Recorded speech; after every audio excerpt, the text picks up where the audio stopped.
കാണൂ പരസ്യരഹിതമായ ഏറ്റവും പുതിയ എപ്പിസോഡുകൾ. പറയടി, എന്താ സംഭവം? നീ എന്താടി നിന്ന് വിറയ്ക്കുന്നത്?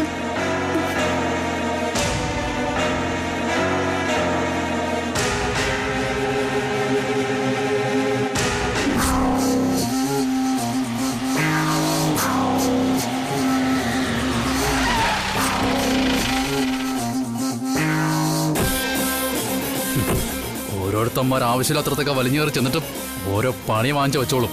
മെനക്കേട് പോലീസിനും. വാടും.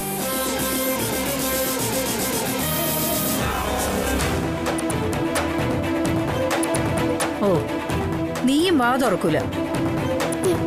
ഞാൻ ഇടി നിന്നോടാ ചോദിച്ചത്.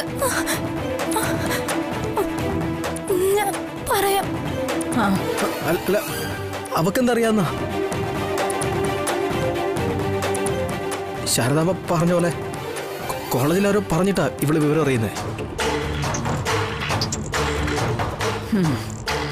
നിങ്ങളെയൊക്കെ നമ്പർ കയ്യിലുണ്ടായോണ്ടും അവള് വിളിച്ചു പറഞ്ഞതേ ഉള്ളൂ.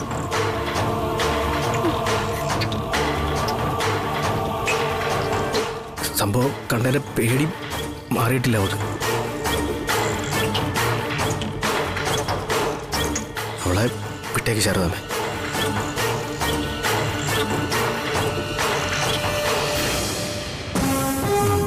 Excuse me.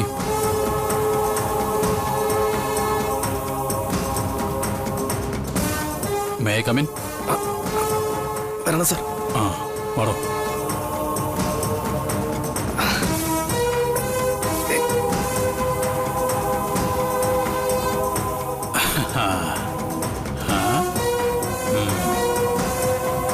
കുഴപ്പമില്ല.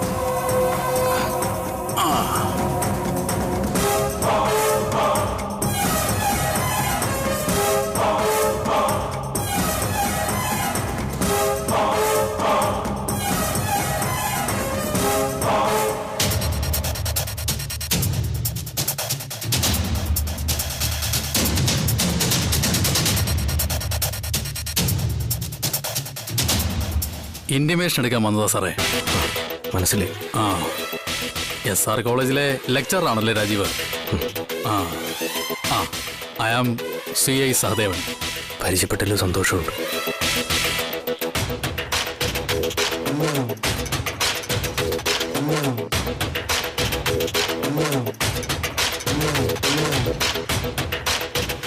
സാറിന്റെ മുഴുവൻ പേര്? രാജീവ് രംഗനാഥ്. സാറിന്റെ നാട്? ഞങ്ങള് ഇവിടുത്തുകാരല്ല, തക്കലക്കാരാ. ഇവിടെ ജോലിക്ക് വന്നേ ഉള്ളൂ. ഡോ നോട്ടേ. അപ്പൊ ഇവിടെ ഒറ്റയ്ക്കാണോ താമസം? അല്ല, ഫാമിലി ആയിട്ടാ. ഫാമിലി എന്ന് പറഞ്ഞ?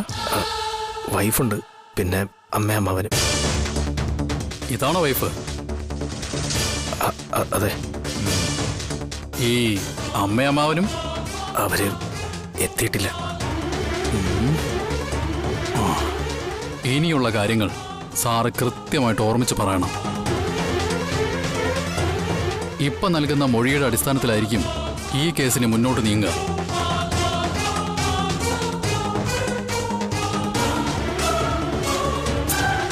ആരെയും പേടിക്കുകയും ഭയക്കുകയൊന്നും വേണ്ട. പോലീസ് നിങ്ങളുടെ കൂടെ ഉണ്ടാവും. സാറ് ചോദിച്ചോ? ആരാ സാറിനെ വെട്ടിയത്?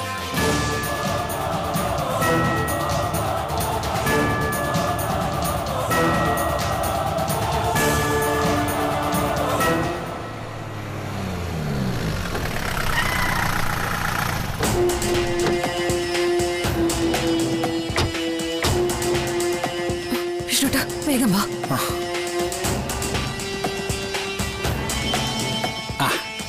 സാർ ഇതുവരെ പറഞ്ഞില്ല ആരാ സാറിനെ വെട്ടിയതെന്ന്. അത് എനിക്കറിയില്ല സാർ.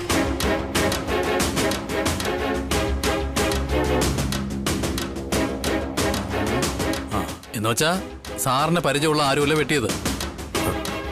അല്ല. ഒരാൾ ഒറ്റയ്ക്കായിരുന്നോ അതോ സംഘം ചേർന്നാണോ വെട്ടിയത്? അവര് കുറച്ചുപേരുണ്ടായിരുന്നു. ആ, സംഭവം സാറൊന്ന് വിവരിക്കാൻ പറ്റുമോ?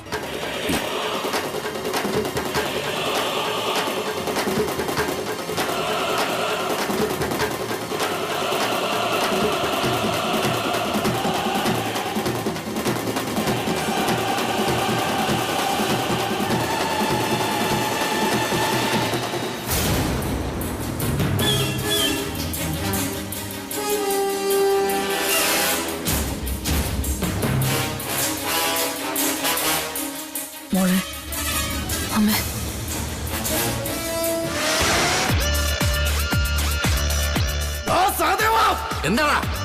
നീ ഇപ്പൊ ഈ ചെയ്തതിനും പറഞ്ഞതിനൊക്കെ വലിയ പിഴ കൊടുക്കേണ്ടി വരും. ഇവിടെ വെച്ചല്ല, സ്റ്റേഷന് പുറത്ത് വെച്ച്. അപ്പൊ വിഷ്ണുവിന് നിന്നോടൊരിറ്റ് കരുണ തോന്നാൻ നീ ഇപ്പൊ മുതൽ ദൈവത്തിനോട് പ്രാർത്ഥിച്ചു തുടങ്ങിക്കോ സഹദേവ.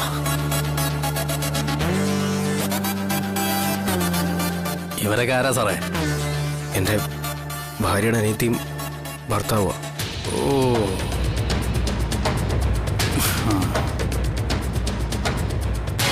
ഇതെന്ത് പറ്റിയത് സർ? ആ, അങ്ങോട്ട് മാറിക്കണം. മൊഴിയെടുത്തോണ്ടിരിക്കുന്ന കണ്ടില്ലേ? മാറി നിൽക്ക് ശാലിനി. സഹദേവൻ സാറിന്റെ ഡ്യൂട്ടി നടക്കട്ടെ.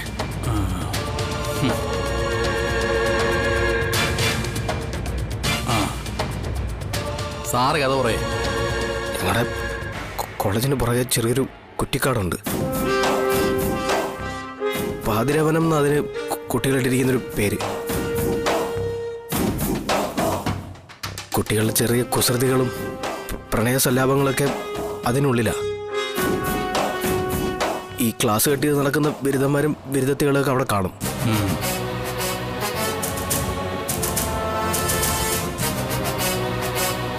ഈ കുട്ടികളുടെ കുസൃതികളും അതിരിവിടാതിരിക്കാൻ ഞങ്ങൾ അധ്യാപകർ ഇടയ്ക്കിടയ്ക്ക് അവിടെ ഒരു മിന്നൽ റെയ്ഡ് നടത്താറുണ്ട്. ഈ ആഴ്ച എനിക്കായിരുന്നു അതിനുള്ള ഊഴം. ഓ, ഈ സാറന്മാരെ തലവട്ടം കണ്ട കുട്ടികൾ ഓടി കളിക്കാറാണ് പതിവ്. ഇന്നും അങ്ങനെ തന്നെ സംഭവിച്ചേ. പക്ഷേ എന്നെ കണ്ട് ഭയക്കാത്ത ചിലരുണ്ടായിരുന്നു ഇന്നവിടെ. അതേ കോളേജിലെ സ്റ്റുഡൻസ്? അല്ല, ഈ അവരേരെയും ഇതിനു മുന്നേ കോളേജിൽ കണ്ടിട്ടില്ല. സ്റ്റുഡൻസിനേക്കാളും പ്രായമുള്ളവരാ. ഈ ഗുണ്ടകളുടെയൊക്കെ ഒരു ശരീരപ്രകൃതിയും രീതികളൊക്കെ ആയിരുന്നു അവർക്ക്. ആ, എന്നിട്ട് അവരെന്നെ കാത്തിരുന്ന പോലെ തോന്നിയത്. ഞാനെത്തിയ ഉടൻ ആക്രമിക്കുമായിരുന്നു. എങ്ങനെ? എന്നെ കണ്ടിട്ട് അവർക്കൊരു കൂസലും ഉണ്ടായിരുന്നില്ല. ഞാൻ ചോദ്യം ചെയ്യാൻ ആരംഭിച്ചപ്പോൾ ഒരാൾ പിന്നീന്ന് തലക്കടിച്ച് വീഴ്ത്തി.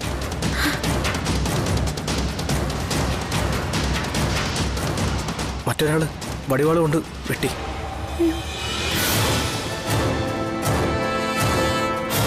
അവര് സാറിനോടൊന്നും സംസാരിച്ചില്ലേ? ഇല്ല. സാറിനെന്ത് തോന്നുന്നു? ഇതൊരു മുന്നറിയിപ്പാണോ അതോ വധശ്രമമാണോ? രണ്ടില് ഏതോ അവസർ. കൊല്ലാനുള്ള ഉദ്ദേശത്തിലാണ് വെട്ടിയതെങ്കിൽ എന്തിന് കാല് വെട്ടണം സാറേ? തല തന്നെ എടുത്തൂടെ? ചിലപ്പോ ഒരുപക്ഷെ വെപ്രാളത്തിനിടയ്ക്ക് ലക്ഷ്യം തെറ്റിയതായിരിക്കും. അല്ലെങ്കിൽ ചിലപ്പോ സാറ് പറഞ്ഞതുപോലൊരു മുന്നറിയിപ്പായിരിക്കും.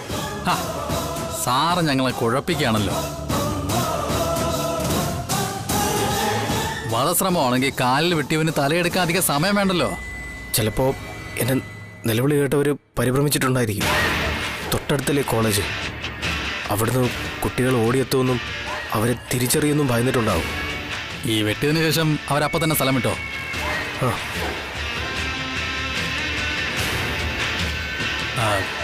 സാറിന് അവരാരെങ്കിലും കണ്ട തിരിച്ചറിയാൻ സാധിക്കുമോ? ഇല്ല. ഓ, അങ്ങനെ അങ്ങ് ഉറപ്പിച്ച് പറയാൻ എന്താ കാരണം? അല്ല, പെട്ടെന്നുള്ള ആക്രമണമായിരുന്നു സാറേ.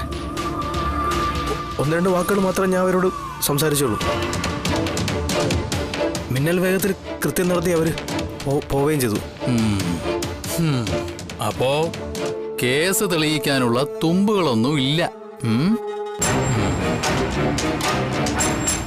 സർ, ഒന്ന് ഓർമ്മിച്ച് പറയണം സർ. ഈ മൊഴിയാണ് നിർണായകം. മാഡം, രാജീവ് സാറിന്റെ മൊഴിയെടുക്കാനാ ഞങ്ങളൊക്കെ ഇവിടെ വന്നിരിക്കുന്നത്. ഉത്തരങ്ങൾ ആരും അയാളുടെ വായിലേക്ക് തിരികെയൊന്നും വേണ്ട.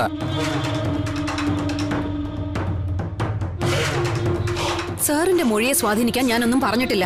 ഓർമ്മിച്ച് പറയണമെന്നല്ലേ പറഞ്ഞുള്ളൂ. ആഹാ, അതിന് ഞാനിവിടെ ഉണ്ട്.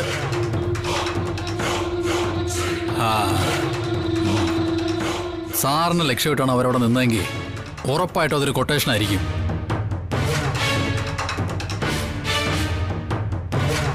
അങ്ങനെ കൊട്ടേഷൻ നൽകാൻ സാറിന് വല്ല ശത്രുക്കളുണ്ടോ? ഇല്ല.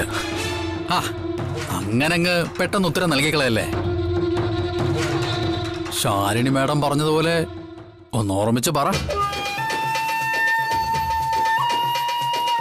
ഈ സ്റ്റുഡൻസിന്റെ ഭാഗത്തുനിന്ന് സാറിന് എന്തെങ്കിലും ശത്രുതയുണ്ടോ? അങ്ങനെ ആർക്ക് ശത്രുതയൊന്നുമില്ല സാറേ. ഒന്നുകൂടെ ഒന്ന് ആലോചിക്ക് സാറേ. ഈ പെൺകുട്ടികളൊക്കെ ഉള്ള കോളേജല്ലേ, അവരിൽ ആരെങ്കിലുമായിട്ട് സാറിന് എന്തെങ്കിലും ചുറ്റിക്കളി? സാർ, ഒന്ന് അടങ്ങണം മാഡം. ഈ കേസ് തെളിയിക്കാനാ ഞങ്ങളുടെ ശ്രമം. അതിന് വിവരങ്ങൾ പൂർണ്ണമായിട്ട് കിട്ടണം. ഈ ഉദാഹരണമായിട്ട് അങ്ങനെ എന്തെങ്കിലും ഉണ്ടെങ്കിൽ അവരുടെ അച്ഛനമ്മമാര് കൊടുത്ത കൊട്ടേഷൻ ആയിക്കൂടെ? അല്ലെങ്കിൽ ഈ ലേഡി ലെക്ചർമാർക്കൊക്കെ ആയിക്കൂടെ? ആ, അല്ലെങ്കിൽ ദേ ഈ നിൽക്കുന്ന സാറിന്റെ ഭാര്യ, അവർക്കൊരു കാമുകരുണ്ടെങ്കിൽ അയാള് ജയിച്ചതും ആവാം.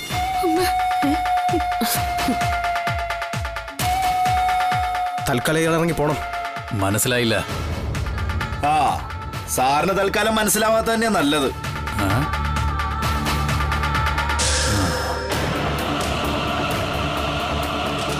വെറുതെ തടി വടക്കാക്കാൻ നിൽക്കാതെ വീട്ടിൽ പോ. അല്ലെങ്കിലേ ഭാര്യ വല്ല ചുറ്റിക്കളിക്കും പോയിന്നിരിക്കും.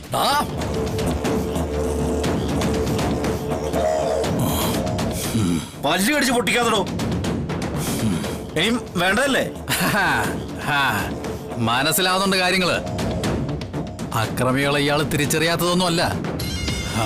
പോലീസിനോട് വിവരം പറയാതെ ഏതെങ്കിലും കൊട്ടേഷൻ ഗുണ്ടകളെ വെച്ച് പക വീട്ടാനാണെങ്കിൽ വിവരം അറിയും.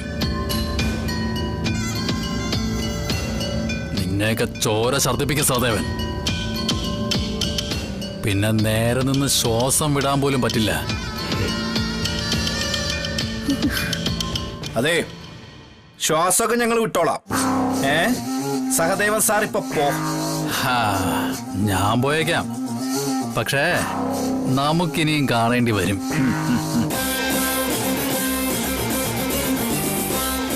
എന്നാ പോട്ടെ രാജീവൻ സാറേ. മാഡം,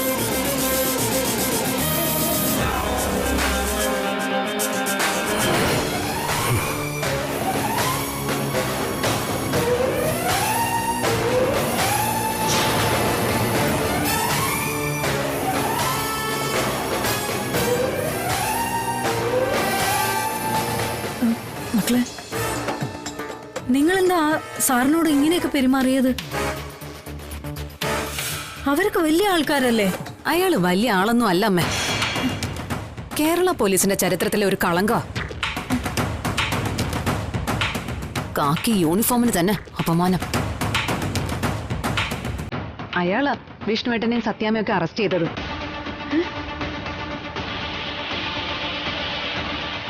എന്തായാലും അയാളുള്ളപ്പോ ഈ അന്വേഷണം നേരായ വഴിക്ക് നടക്കില്ല. പ്രത്യേകിച്ചും എന്നെയും വിഷ്ണുവേട്ടനെ അയാൾ കണ്ട സ്ഥിതിക്ക്.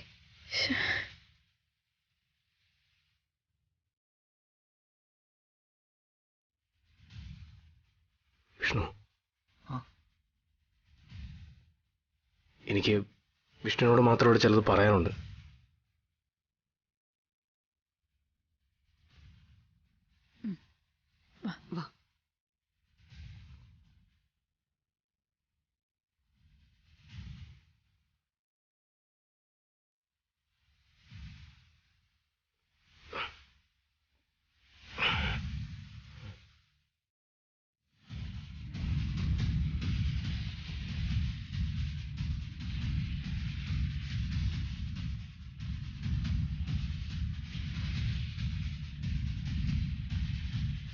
അല്ല, സാറിന്റെ വീട്ടിൽ വിവരം അറിയിക്കണ്ടേ മോളെ? അറിയിക്കണം. തിരക്കിനിടയിൽ ഞാൻ വിട്ടുപോയമ്മേ. സാരമില്ല, ഞാൻ വിളിക്കാം.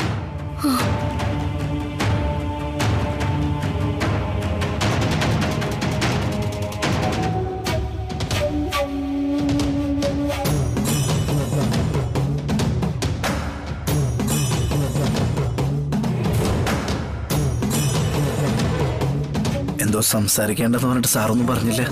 അതിനെക്കുറിച്ച് ഞാൻ ആലോചിച്ചുകൊണ്ടിരിക്കുന്നത്. ഞാൻ പറയുന്നത് കേട്ടിട്ട് ഇയാളുടെ എടുത്തിയാടിയുള്ള പ്രതികരണമൊന്നും വേണ്ട. എന്താ? പോലീസിനോട് ഞാൻ പറഞ്ഞത് മുഴുവൻ കള്ളവാ. എന്നെ വെട്ടിയതാരാണെന്ന് എനിക്കറിയാം. അത് എന്തിനു വേണ്ടിയാണെന്ന്. സാറതെന്താ പോലീസിനോട് പറയാതിരുന്നേ? നമ്മുടെ ശ്യാമയെ രക്ഷിക്കാം. ശ്യാമ? അല്ല, അവളും ഈ കേസുമായിട്ട് എന്താ ബന്ധം? വിഷ്ണുവിനെ അറിയാലോ, എൻ്റെ കോളേജിലെ സ്റ്റുഡൻ്റ് അവള്. കുറച്ചു നാളായി അവളുടെ സ്വഭാവത്തിലുണ്ടായ മാറ്റം ശ്രദ്ധിക്കുന്നുണ്ടായിരുന്നു ഞാൻ. പതിവായി കോളേജിലെത്തുന്നുണ്ടായിരുന്നെങ്കിലും ക്ലാസ്സുകൾ അവൾ അറ്റൻഡ് ചെയ്യുന്നില്ല.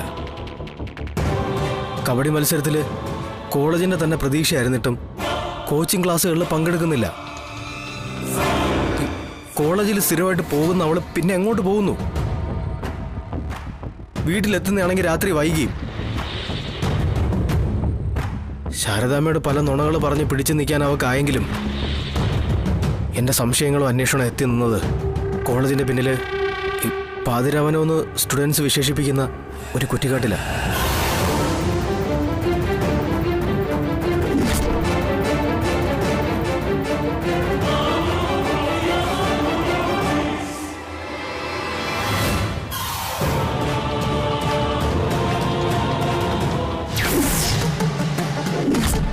എന്താണ് ഇതിന്റെ കയ്യില്? അതെന്തിനാ നിങ്ങൾ അറിയുന്നേ?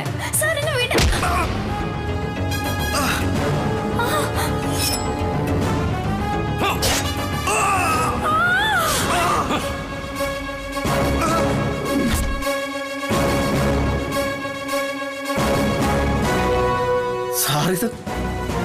സാറിത് എന്തൊക്കെയാ പറയുന്നേ?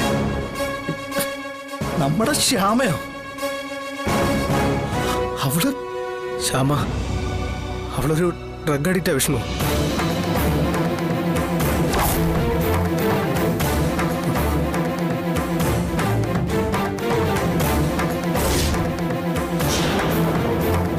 സത്യം അത് നമ്മൾ അംഗീകരിച്ച മതിയോ?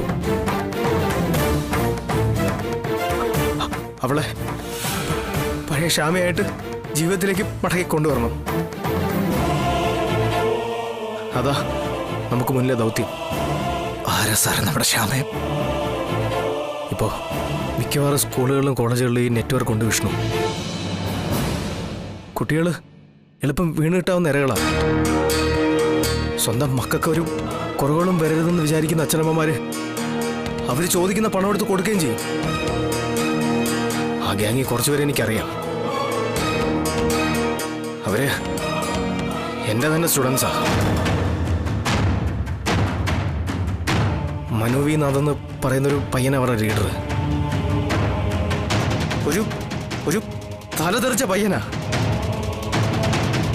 കോളേജ് മാനേജ്മെന്റ് അവന് പലവട്ടം വാണിംഗ് നൽകിയതുവാ.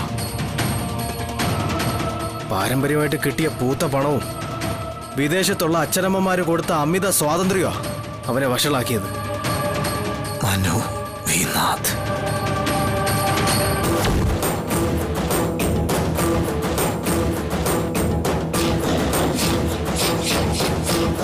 അപ്പൊ സാറിന് വെട്ടിയതാരാ? പോൾസൺ. ബോധം മറയുന്നതിന് മുന്നേ ആ പേരെന്റെ മനസ്സിൽ പതിഞ്ഞിരുന്നു. പിന്നെ സാർ ഇതെന്തൊന്നും പോലീസിനോട് പറയാതിരുന്നേ?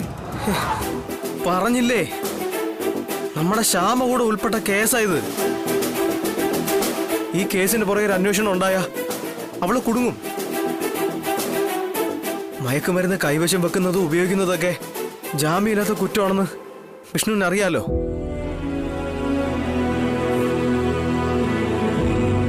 അവക്കൊരു പോറല് പോലും ഏക്കാത്ത വിധം സൂക്ഷിച്ച് വേണം ഇത് കൈകാര്യം ചെയ്യാൻ.